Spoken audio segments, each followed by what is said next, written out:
First, everybody. First of all, first things first, it is Martin Luther King's birthday. It also is my father's birthday. So tonight we'll be going out to have dinner with family and spend some time. It was killing me all day. I had a lot on my chest that I want to get off today. Um, Many rants, but also just news about the obvious injury situations. So I couldn't wait to get home to talk about that. Now, as we all know, Trent Alexander-Arnold is injured. It looks like it might be up to a month. Um, the obvious choices to come in and play are Milner. I know there are a lot of people who are saying that Klopp takes the blame. I'm not really sure what that really even means. The blame for what? Klein wanted to leave. And I know a lot of you sillily will say, hold on one second. A lot of people will say, oh, why did we let Klein leave? Klopp takes the blame. Listen, if Klopp takes any blame, first of all, let's go back. What's up, Mame? What's up, Jason? First of all, these are how things work. Clearly, some of you just your mind is gone and you're just reactionary. You want to blame someone, so you want to blame someone. If a player wants to leave, whether it's on loan or to leave in general, to go to another team, to get transferred out, the best thing to do is to let them go. Otherwise, you have a player who's unsettled. Now, would you have liked Klein to be in our team unsettled because he's not playing? So all of this, and this is the thing about Liverpool fans. Sometimes they make me cringe. The disgraceful things I see, and just cue all the LFC fans who have thrown in the towel now. And listen, Klein wanted to leave. Okay, it was Klopp's duty to let him go. He didn't want to be there. He wanted more football time. Went to Bournemouth, a team where he'll play much more, different style to a degree. Obviously, Klein is not a player, and if you were paying attention, you can tell this from a long time ago. Klein is not the kind of player that Klopp wanted going forward in the future. Literally, he's not the guy who Klopp thinks that can actually go for it, literally, to the degree of Trent and even to a smaller degree Milner. Yes, Klein is probably faster than Milner, probably better defensively than Milner. But Milner being as though he's played so many different positions, specifically midfield, he has a better eye for a pass, a better eye for what Klopp wants to do with the triangles and things. The way we play, he fits the system, and we kept Camacho. So if there's a blame to put on Klopp, it's to blame him for allowing Trent to play the full 90 minutes in the Brighton game. That was the problem. That you can blame him for. Why on God's green earth you saw he got a knock in the warm up? Why you would play him for a full 90 is just absurd to me. It makes no sense. Why would you play him, seeing the injury, give him 45, give him 60? You don't play him the full 90. That makes no sense. So that's if you want to blame Klein for something, you blame him for that. You don't blame him for sending Klein out. Klein wanted to go. That was the best thing to do. Let me read some of these comments to hear what's going on. What's up, bro? Hope you're having a good day. Obviously, saw the injury news on Trent and Genie. We can deal with it. We have enough cover not to worry. I'm not worried at all. It's the majority of Liverpool fans who are worrying and crying and blaming people. Jason, inside information here. Klein wanted to leave, but he was happy to stay until the summer. Klopp didn't think he was smart enough. Okay. Nova, just got here, bro. What's up? Damn, I'm so disappointed with the defensive injury crisis. Yeah, it is what it is. Genie might be even a more of a alarming situation, although he won't be out as long as Trent, according to sources. So, listen, I'm still as optimistic. I am not negative, pessimistic about our situation. The boys will be fine. This is why you have players like Fabinho, like Milner, who can play different positions. This is why Klopp thought, Klein really wants to go. Let me sanction that, and I still think we have it. It's very easy for us to say now, oh, why did Klopp do that? That's just so stupid. And also, can I just ask one question? Because maybe because I'm American, and I don't know. Why do Liverpool fans spend so much time talking about the lack thereof of support in the stadium for that club up north, All or Nothing FC? Why do we care so much that they can't fill their stadium? Why? Why do we spend so much time talking about them? Do we get a trophy for having the best fan base or the stadium that fill? No, we don't. They're defending champions. We haven't been defending champions in I don't know how long. Please stop with this. Please stop with these disgraceful comments that people are saying on different people's videos and on social media. It's embarrassing. It's embarrassing, and this is why it's so easy for people to get at Liverpool fans after a not so great result. Because number one, they know that Liverpool fans are easily triggered. If you're talking about fouls in the game against with all or nothing versus Wolves, and should that have been a send off? I don't care about what's happening with that other team. I care about Liverpool, and I hope that the majority of you will jump on board with that at some point. What's up, Dave? Can we afford not to invest? That's a good question, Over. That's a good question. Tahir says we're good. A lot of rest time and exactly favorable fixtures. Yeah, yeah. I was going to touch on that in a bit. Um, Milner put a decent shit. Yeah, he has against Wolves, and I think Bournemouth he's played pretty well. Jason said it's all the social media fans. Banter gets likes online now. I guess so. To hear, I agree. Man City, some of our fans online are becoming too obsessed with them. They fill their stadium when they beat us. And that's what I'm saying. Like, but why do people even care if they're filling their stadium or not? They're defending champions. You think they care? It makes Liverpool fans look very pitiful, in my opinion. I just don't get it. It's a disgrace. It really is. Focus on Liverpool and enjoy your life. Don't worry about what the other teams are doing, because the other team that we're worrying about, they just won a championship. I don't know if you know that, but they just won a championship. So that focus on Liverpool. My thing with the team is, as the here said, we have some favorable fixtures. The next four, three of them at home. I think West Ham is the only game away, which again they're in some decent form right now. But that's a team that we should be able to go there and mop the floor with them, in my opinion. No disrespect to West Ham, their whole new resurgence and all that. Liverpool should go there and smack them up. That's what I'm saying. Smack them up. Go to the next game. So we have that in our favor at home. We're pretty good at home. But even if it wasn't, maybe I'm just deluded or whatever. But I have all the confidence in the world that Liverpool will be fine. I'm not worried about these injuries and all of that type of stuff. I'm not worried about it. Dave says, "Stay calm. We will be okay. 29 years is so long. Stay, yeah. I'm always calm, man. It's more of some of our other fans who don't seem to be. We've been looking pitiful, to be honest. But hey, um, I don't know if I agree with that. We've been looking pitiful. I mean, in what way? And what are we still talking about the Wolves game, um, or what? I mean, and listen, and whether that's true or not, if we look pitiful for the rest of the season and we win the league, I don't care. I could care less. I don't care about Salah getting the most goals. I don't care about these little things that a lot of us seem to be so interested in. I care about Liverpool getting points. At the end of the day, it's going to be a tough second half of the season. We already know that. Everyone's gunning for us. Everyone's thinking that we're going to slip. It's up to the boys to come together with the injuries, with this little mini crisis, if you want to call it that, and just soldier through, persevere through, get the results you need to get, stay together, and win this damn title. That's what it's about, man. We will beat Palace 3-0. Take it game by game. Yeah, and that sounds, that's such a cliche thing, but it's so true. You got to take it game by game. You can't be thinking about, the main focus right now is Crystal Palace. So I'll get into that in a little bit. I'll get into it now. Crystal Palace are a team that it's like Jekyll and Hyde. You'll see them one week and you think, wow, maybe they need one piece, or if they can, keep this together, it'll be fine. To me, I think the standout player for them, in my opinion, has been Wan-Bissaka. Over the last couple seasons, actually. Wan-Bissaka, Aaron Wan-Bissaka. I think he plays the right fullback. Incredible, incredible player. I'd be surprised if Palace can really hold on to him for years to come. Really, really good player. Um, Points, main prizes. Let me just read some of these comments. Dahir says, we've only been pitiful away from home in the Champions League. In the league, not in the slightest. Pitiful in terms of fans. Some of the stuff I see is ridiculous, cheering for other teams. Oh, man, don't even get me started on that. Don't even get me started on that. Because that's a good point, Jason. That's another thing that I don't. It's just a disgrace. But anyway, I'm gonna stop talking about the fans too much. Don't let people's feelings get involved. Not that I care, but I'll just move somewhere else.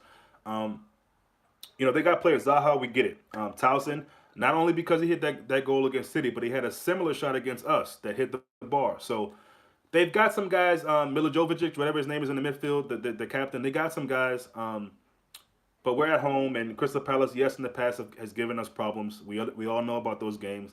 But again, I've said it all season. We're a different team. I don't get worried about these teams and think about the past coming up against these teams. With this team we have now, I have every bit of confidence, every bit of optimism that we can go through these games, these next 4 or 5 games, and get results. Back to the injuries. Genie being out is tough. This is a chance for Naby to really come in and get his boots tied up tight and be ready for a fight. We really need Naby to really come into his own. He's had some games off. There shouldn't be any issue with fitness. He should be ready to go. It's a bit early to even talk about who should be starting, who should be playing, but because between now and then, who knows if there'll be another injury in training or whatever. Knock on wood, it doesn't, but just excited no matter what, even with these injuries, to see how this team really really reacts. We've got to. This might be a moment, not in terms of results, but in terms of just injuries and issues of a moment where people say we have a blip. As far as results, I think we'll be fine, especially not losing. Um, but it's a good chance to really see guys step up. If that's Camacho, okay. If that's Milner stepping up at right back, Milner played a whole season as left back. You got to imagine he'll do just as good, if not better, at right back, and he's right footed. So, I'm not worried, man. Nova says, main thing I'm guilty of is over admiring City's performances. I'm sincerely scared of their prowess, but our defense is perfect and Salah's getting the job done. Only points matter, not style. Yeah, I mean, all respect to you, but I'm not. I don't. I'm not worried about what City's doing offensively, deep, whatever. Fabinho, Milner, Camacho can play right back. Yeah, it'll be Milner though. I don't. And this is the thing about Fabinho, man. He came on not the strongest, but over the last few weeks, you can see that he's an integral part of this team, and that's really good to see. I don't know what we do if we didn't have him right now, literally. Dahir said the game at Selhurst early on was pretty competitive. They played well, yeah, but we were too good. Might be a good time for Naby to kick start his Liverpool career. I don't think there's any might about it. He's got to step up because this is the time now. It's crunch time. It's pressure time. We need guys. We're losing guys left and right, but we need guys in this team to step up and be counted. So he's got to do it. Also, what's up? We are not the only team with a major injury. Harry Kane will be out. But it's not even about a major injury. We have a few injuries. I mean, we're down to two center backs, bro. So I hear what you're saying, and again, I'm not worried about what. But you're right. For a while it seemed like, man, are we gonna get lucky this year because our injury issues looked to be okay, and then people just started dropping like flies. It was Gomez, then it was Matip, then it was Lovren. Had some midfield issues. Now it's Trent. So yeah, you're right. I mean, a lot of teams have some injuries, but you know, it is what it is. Dyer says City will 150% drop points again. I agree with that. Let's not worry about them. They will as great as they look. They will as great as they look currently. Yeah. Would hate to see Fab used as cover for right back and center back. He was doing so well. Yeah, well, that's what it calls for. I mean, I think again, hopefully, if we're gonna have him switching around center back, let's hold him down there. As soon as Gomez and or Matip is back, slide them back in and let him play back in the midfield. Because again, we are missing some of his work in the midfield. But again, I can't say it enough. I don't know where we would be without Fabinho right now. And who knew that it would be something that anyone would be thinking when the season started. But it is what it is. Marlon, we don't care about City. We're doing what we need to do. I'm going with 3-1 versus Palace. I like that. Naby has to show me something. Naby will come good. Naby has shown me more than something. Consistently, okay. And more of it, yeah, I would say so. But he's definitely shown. I mean, if all of us are watching, I think he's shown us more than a little bit. We need to see more of that and more consistently, especially now because it's crunch time. We got to see guys step up. Whoever it is, whoever comes in to take over people's positions, we need them to step up. Right now, it's not the time to have a letdown. It really isn't. What's the longest run of games Naby has played? That's a good question. I don't know. Maybe 3, 4, 5. I don't know. I can't really remember that far back. But he has had somewhat of a stop-start season. And not to make excuses for him, but anyone who's kind of in the squad, out the squad, slight injury, came back, lack of confidence maybe. We can anyone with the eyes can see that Keita has boatload of talent and skills. So it's not even about that. It's about him just really turning it on and his confidence maybe rising up a bit, a couple of notches. That's all that I can see. I'm going 3-0, especially if Naby starts with Fab in the pivot and Milner, Matip, Virgil van Dijk, Robert back. So is Matip looking to be back for that game? I didn't know that. If he is, then great. That's great news. Also says, do you think we should buy someone in January? I actually have faith in Klopp situation. Think he likes to buy versatile players. Yeah, you can tell that all the players, not only the players that he's bought, the players who've been there when he got here, you can see how much Klopp likes to, switch them around and try them in different positions. So, listen, getting close to the window to be over. To me, it seems like a panic buy, and I don't know if Klopp is really going to do that. I mean, most people probably say he has said if something major happened, we'd make a move. Arguably, you can say this is major, especially with Trent being out as long as he's allegedly supposed to be out. Listen, if we got someone in, obviously I'd be fine with it. But do I think we absolutely need to? I don't know. That's a tough one for me, man. It's a good question. It's tough for me to really answer. If anyone else wants to chime in, Matip is back. That's what I was asking. I'm not sure. Mame, what's up? It's hard for Naby to adapt starting on the left, but it will come. And that's the thing. People are forgetting that Klopp has asked him to do things that he might not have been really accustomed to doing. 4-2-3-1. He's playing pretty much a lot of times on that left, or not, maybe it's on the 4-3-3. I don't know what the formations were, but he was playing more of a maybe Coutinho slash Mane role, on that left side. But again, I don't want to make excuses for the guy. I'm sure he doesn't want to make excuses. He's got to just get it going. He's got to get it going. We need him in this stretch right now. Dahir says yes, he's back. Cool. I feel Shaqiri needs to start consistently. He's the best free kick taker and has the best shooting range. Gives us the Coutinho qualities we sometimes miss. Yeah, I would prefer him over Coutinho any day personally, but I hear what you're saying. Osa, when you have injuries and don't have versatile players, this is when you panic in the transfer market. Yeah, again, he may go into the market. I don't know. Again, like I said, if he did, I'd be cool with it. But if he didn't, I'd also be cool with it. I'm not blaming Klopp for any issues we have right now. Again, the only blame I would give him is for allowing Trent to play that full game. 90 minutes should have never even been in the equation. I don't care what you do. Put Milner on, put somebody on. You don't allow a young guy like that. But clearly, he was struggling that first half. Clearly, after he got that knock in warm-ups. I don't even think he should have played. But if you play him, you cannot play him the whole 90 minutes. That's the only thing I would probably blame Klopp for, not the Klein thing. Jason, y'all really love Milner. Sheesh. I must not be seeing what y'all see. I don't even know if it's about loving him, but what's your option? What's your opinion on who should play right back? Do you throw a young Camacho in there now? I mean, who else do you think should play right back? Maybe you're thinking Fab. Okay, you can throw Fab in there, and then what's your midfield?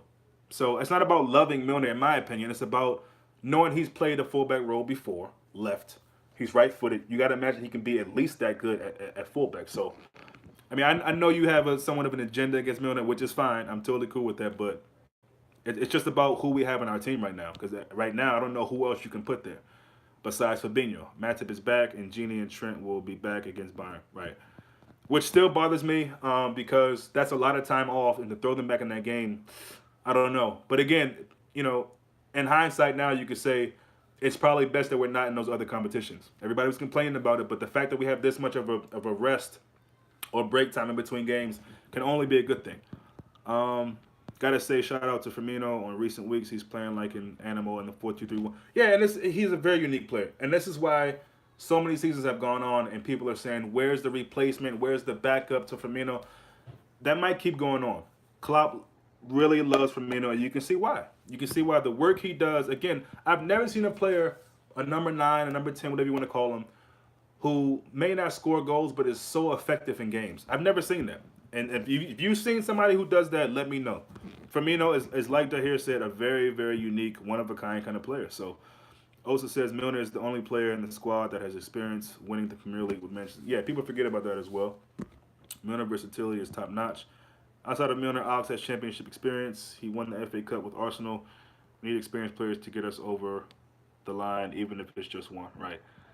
I can't believe there are fans that doubt Sadio Mane. That's crazy. I can believe it. Liverpool fans, man. Liverpool fans. Simply. And I'm not trying to, this is not a video to knock Liverpool fans. Obviously, I'm not doing that. But by and large, a lot of us are just, when you see things they say on social media, it's just so disgraceful, man. And you used to be able to say, oh, they're just kids. These are grown people, grown people doing this. Not only his work rate, but his hold up play is phenomenal. Yeah, I mean, everything he has, Firmino has the whole package. And I don't think he'll ever really, really be appreciated from Liverpool fans, yes. Some of us maybe not, but just fans in general of how great of a talent that he is, or when he retires was, and when he leaves Liverpool was. But he's one of the best who's ever done it. Just everything he brings to the game. There's not a lot of guys in Europe, in the world, playing football right now that does what he does on a consistent basis.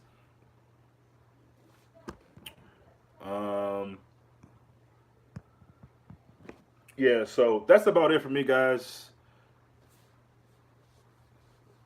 Jason, are you a Liverpool fan? Yeah, he's definitely a Liverpool fan. He's got a different opinion. That's fine. All those different opinions are welcomed here. I don't mind it. But that was it, man. Small little mini rant. Again, not too serious, but had to, because it was on my heart and on my chest all day. I'm carrying it around, while I'm at work, looking at my phone, seeing all this dumb shit people are saying. I had to come on here and say it. English fans are crazy in general. It's not just a Liverpool thing. tend to overhype certain players and say crazy things. Yeah, that's probably true. But I don't. I mean, I'm a Liverpool fan, so I mainly focus on our fan base. But yes, you're probably right. In general, we probably share some of the same idiotic things that other fans do as well. I get it. Milner ain't it for you. All right, cool. I will look out for it, bro. Oh, that's for Dave. I get it, bro. It's fickle fans. Yeah, yeah. That's pretty much what it is. Let me just do a roll call for everybody to show my appreciation. Marlon, what's up? Good to see you. Nova, Daves, as always. We got to do a hangout soon, man. I tried to find you on Twitter, couldn't find you, so let's try to link up somehow. Jason, always good to see you. Osa, it's been a while. Good to see you. Same for Nova. It's been a while, man. Good to see you in here.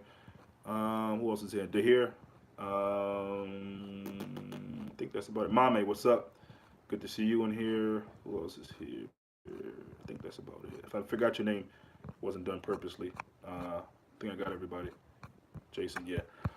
So that's about it for me, guys. Thanks for giving me your time. You could have been doing a whole lot of other things. There's a bunch of other Liverpool channels on here that you can go watch and look at. And I'm very, very thankful that you've taken the time to look at me, look at this. So I appreciate that. And let's just stay optimistic, man. Let's just stay encouraged. Let's stay positive. There's no need to throw in the towel yet. Let's stick behind the team. This team is made of something different this season. We've been seeing that. So Crystal Palace will be a tough game. They're all going to be tough. We've seen that with Brighton. They're all going to be tough.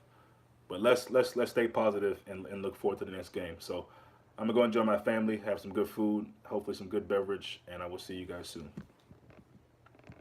Yeah, Dave's LFC chats. My Twitter is AIR UN, or is it AIR? It's Aaron20, AIRUN